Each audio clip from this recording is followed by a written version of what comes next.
Welcome everybody to our online program on addiction and recovery from the Sunshine Coast Health Center up here in Powell River, BC. And our topic is relationships. Relationships play a prominent role in addiction.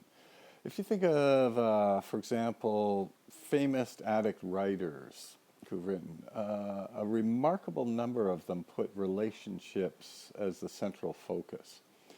Charles Bukowski, the famous alcoholic writer, the guy who wrote Barfly, he once made the comment, and not just one time, many times, but here's a direct quote from one of the comments he made. "We're all going to die, all of us. What a circus. That alone should make us love each other, but it doesn't.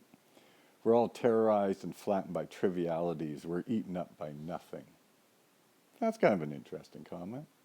Eugene O'Neill, the great alcoholic and Nobel Prize-winning playwright, in his most famous play, he has the mother conclude that in the end, all we have is each other.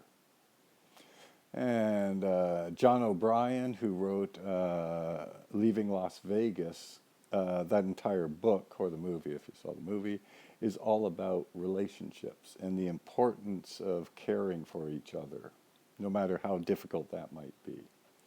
So this is well known in the addiction field. A lot of these writers talking about relationships, and it's probably important because relationships are central to people with addictions. At the research study we did at SCHC, the number one thing that all the research participants talked about were clients who volunteered for the study.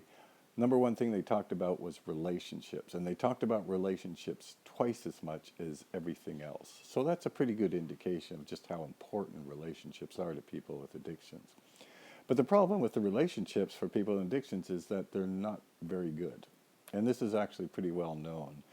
On the one hand, the pattern of addiction seems to be as the addiction progresses, you keep pushing people and more people away. And in fact, Bruce Alexander, one of the top addiction researchers in the country, has said that this is actually the central issue in addiction, is the isolation or the lack of a sense of belonging. And this is why, according to Alexander, addicts will search out other addicts. It may not be an ideal relationship, but at least there's some connection with the human being. So this idea of relationships is important, but the problem for people with addictions is they don't seem to be very good at it. So we're going to take some time in this online program and give you a few tips on how to improve relationships. Okay? And the first tip we're going to talk about is boundaries. Now this may sound kind of weird because you think about, geez, why would someone who's isolated make boundaries? But there's a good reason for this. Is people with addictions, they tend to not pay much attention to themselves, to what's important to them. So they will put, for example, they will give an exaggerated emphasis on other people's opinions. And so what we discovered with the clients at Sunshine Coast is that many of them are lacking boundaries. So our psychiatrists will routinely tell the client, you got to learn to set boundaries. And setting boundaries is not intended to push people away. Setting boundaries is intended to stick up for yourself. And it's this idea of sticking up for yourself that's pretty fundamental in a relationship, because it's got to be sort of on an even playing field when you relate to someone else. You can't feel less than or that kind of stuff, right?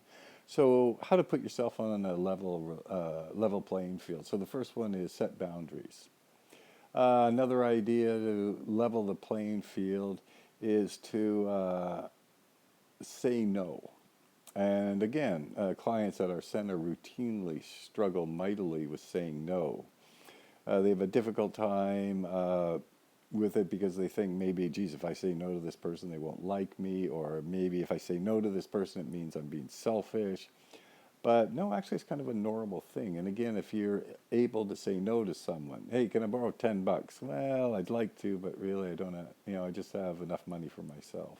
That kind of thing is sticking up for yourself. Or the third way of sticking up for yourself is simply to be assertive. A lot of people with addiction problems and an early recovery, they have a really tough time actually just being upfront about what they're feeling or what they're thinking or what they want, things like that.